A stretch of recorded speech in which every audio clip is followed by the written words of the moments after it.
Assalamualaikum warahmatullahi wabarakatuh. Kami dari kelompok 2 ingin memaparkan kerja kelompok kami di mana membahas materi manfaat penulisan karya ilmiah. Adapun anggota kelompok kami Adi Setiawan, Juita Sari Usman, saya sendiri Madinah Syara. Adapun materi kami manfaat penulisan karya ilmiah. Penyusunan karya ilmiah memberikan manfaat yang besar, baik penulis maupun bagi masyarakat pada umumnya. Menurut Bambang Dwiloka dan Rati Riana menyebutkan ada 6 manfaat. Yang pertama, mengembangkan keterampilan membaca yang efektif, karena ia harus membaca berbagai rujukan sebelum menulis.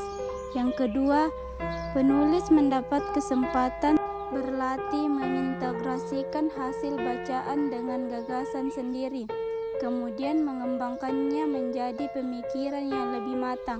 Yang ketiga, mengakrabkan penulis dengan kegiatan perpustakaan seperti menggunakan katalog dalam mencari buku yang dibutuhkan. Yang keempat, meningkatkan keterampilan dalam mengorganisasikan dan menyajikan fakta dan data secara jelas dan sistematis. Yang kelima, dengan menulis karya ilmiah, penulis akan merasakan kepuasan intelektual, yaitu satu kepuasan yang berkaitan dengan kemampuan untuk menyajikan satu khasanah pengetahuan.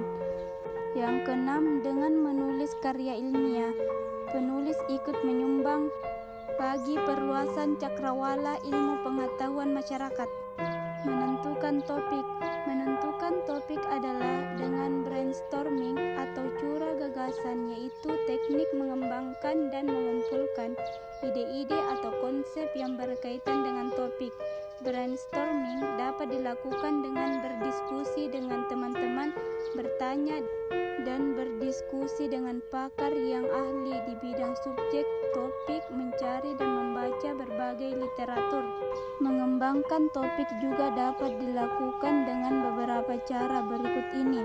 Yang pertama, mencari aspek yang terkait pada topik. Yang kedua, mencari sinonim dari topik yang diinginkan. Yang ketiga, mencari arti yang berhubungan dengan topik.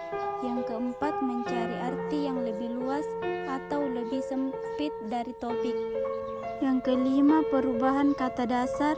Yang keenam, istilah ilmiah dan sebagainya.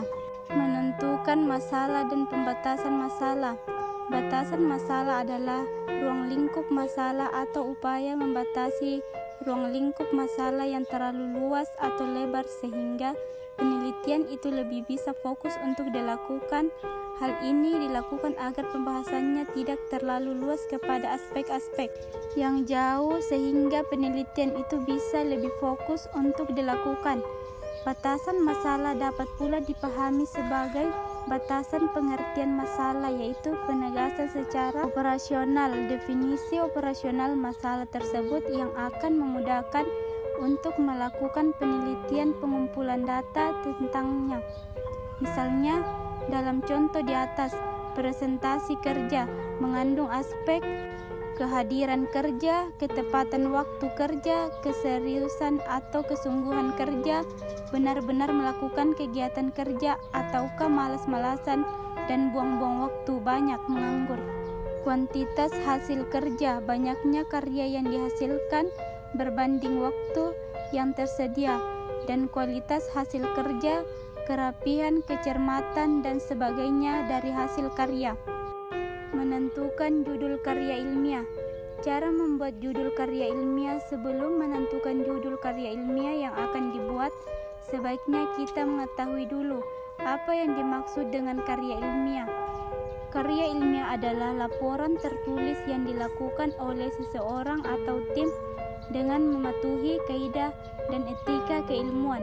Jenis-jenis karya ilmiah adalah artikel ilmiah populer, artikel ilmiah, disertasi, tesis, skripsi, kertas kerja, dan makalah.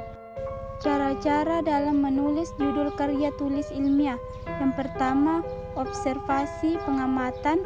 Kedua, menentukan topik. Ketiga, menentukan manfaat. Keempat, menentukan tujuan penulisan. Kelima, menulis judul. Keenam, langsung. Ketujuh, diksi pilihan kata. Variabel penelitian. Terdapat beberapa jenis. Variabel bebas adalah variabel yang mempengaruhi atau yang menjadi sebab perubahannya atau timbulnya variabel terikat.